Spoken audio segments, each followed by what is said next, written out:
Olá, turminha do sexto ano, tudo bem com vocês? Então, estamos aqui para mais uma aula de Geografia, eu sou a professora Edviges, então pegue aí o seu livro e vamos revisar, tá? Hoje nós vamos revisar sobre o tema Unidade 3, Terra, Formação Natural e Clima, capítulo 2, Dinâmica Climática. Como vocês podem lembrar, nós já vimos um pouco sobre a dinâmica climática.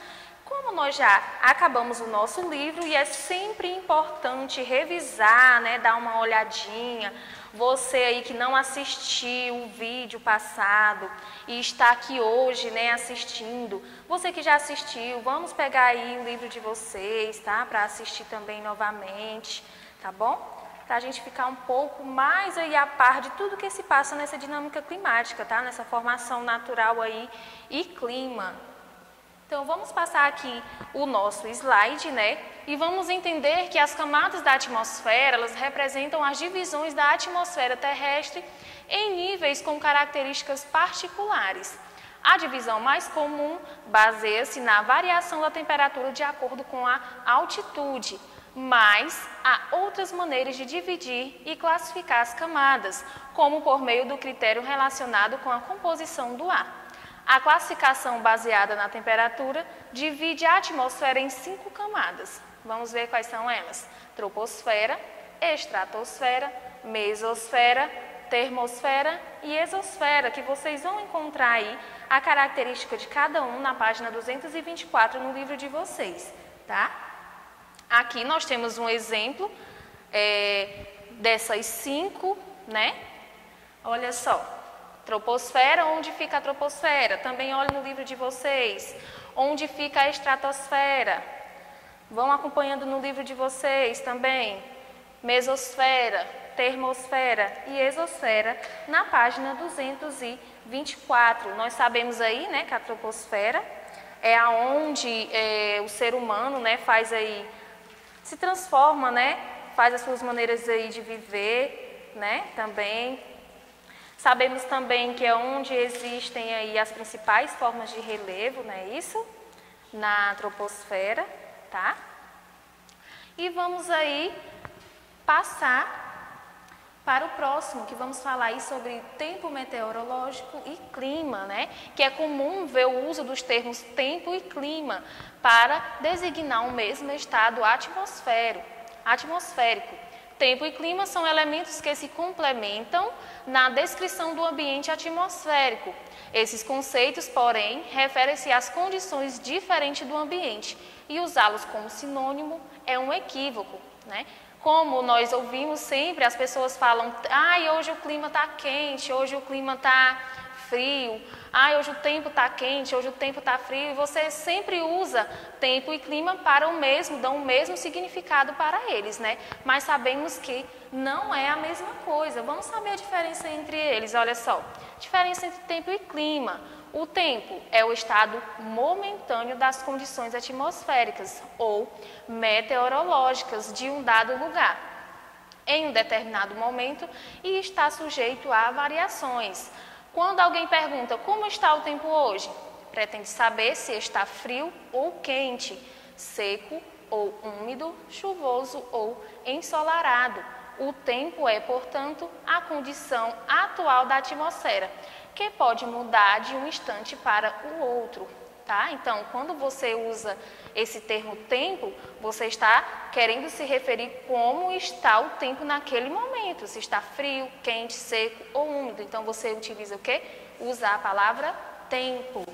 Já no clima, o clima é uma condição duradoura do ambiente atmosférico e equivale ao conjunto dos tipos de tempos mais comuns em um determinado lugar ao longo de um período de aproximadamente 30 anos, tá? Então, o clima de determinado lugar, ele pode durar aí um período de 30 anos para que ele possa mudar, tá certo? Representa, portanto, um padrão geral das condições meteorológicas, variações anuais de temperatura, umidade, pressão atmosférica e ventos, que se alteram de acordo com as estações do ano. Quando alguém diz que, por exemplo, eu utilizei como Tocantins, é um estado muito quente e seco, tempo, refere-se ao clima desse estado que é tropical seco, certo? Então, o clima de Tocantins é tropical seco e o tempo quente e seco, tá bom? Então, essa aí é a diferença entre tempo e clima. E temos também essa imagem que eu trouxe para vocês. O clima. O Ceará se caracteriza pela presença de dois tipos de clima, tropical úmido e semiárido. Na maior parte de seu território predomina o clima semiárido, registrando assim uma grande quantidade de secas periódicas, né, que podemos encontrar aí nos sertões, né? Tá? E tempo. O tempo nós temos aí, como eu falei para vocês, que ele já pode mudar de um tempo para o outro, certo? Como está hoje, como está o tempo hoje, né? Ensolarado, chuvoso, certo? Frio, quente, seco. É assim que podemos classificar o tempo, tá bom? E falando sobre os elementos climáticos, nós temos aí, são grandezas meteorológicas que variam no tempo e no espaço e comunicam ao meio atmosférico.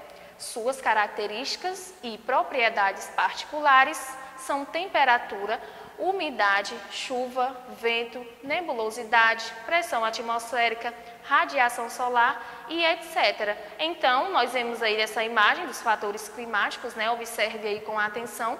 Como eu já falei para vocês, né? Em relação aos estados, aos lugares que ficam aí próximos à linha do Equador, eles são o quê? Tendem a ser o quê? Mais quente, né? Isso porque os raios solares refletem aí diretamente nesses lugares. Olhem só, refleta diretamente os raios solares e quando chega para os polos, esses raios solares eles tendem a dispersar, tá certo? Por isso que nos polos é mais frios.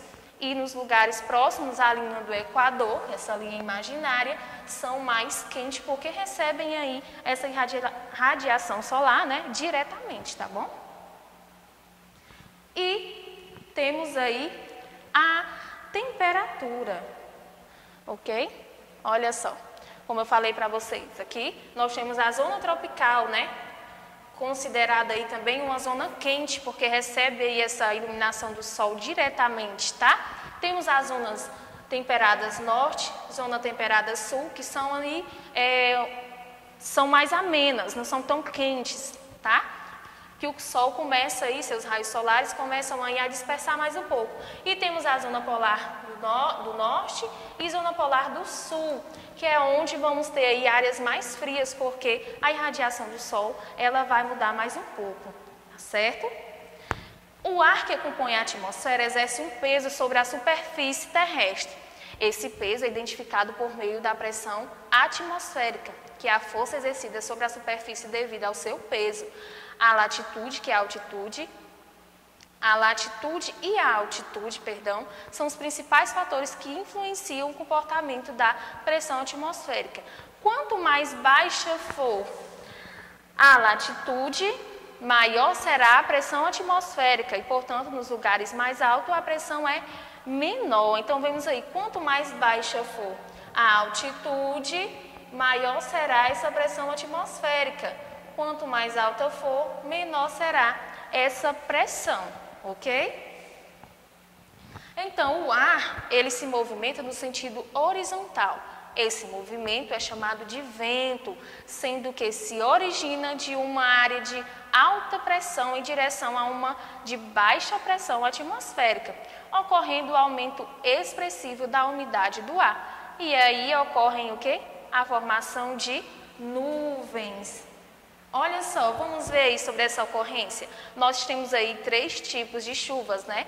Temos as frontais, convectivas e orográficas. O que acontece nas frontais?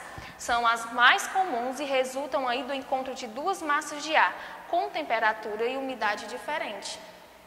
Olha só, atingem grandes áreas e têm longa duração. Aqui nós temos a presença, né, o encontro dessas 2 massas. Nós temos uma massa de ar fria com uma massa de ar quente. A massa de ar quente, por ser mais leve, ela vai subir e vai ficar encostada da massa de ar fria e vão o quê? Vai ocorrer a precipitação, vai chover até essas nuvens descarregarem aí toda a sua água, né? Elas vão ficar aí juntinhas, ocorrendo aí chuvas de longa duração até elas estiverem aí juntinhas, tá bom? As chuvas convectivas se formam quando uma massa de ar quente é elevada, formando as nuvens cumulonimbus, são aquelas nuvens bem escuras que vocês veem lá no céu. São torrenciais e de curta duração, tá? E as chuvas orográficas se formam quando uma massa de ar quente e úmida encontra serras e montanhas, eleva-se e se resfria, provocando chuvas, ocorrendo aí a precipitação, né? Então, na chuva convectivas, né? Quem de vocês já presenciaram em determinado momento que está muito quente? Quando passa certo tempo, começa a chover. Então é isso, ó, chuvas o quê? Convectivas, né? Quando a massa de ar quente, ela é elevada, formando as nuvens, aquelas nuvens escuras, e acaba ocorrendo a precipitação. Já no caso das chuvas orográficas, elas se formam quando a massa de ar quente, né, e úmida, ela se eleva, ela tenta subir para chegar até o outro lado, né, da montanha.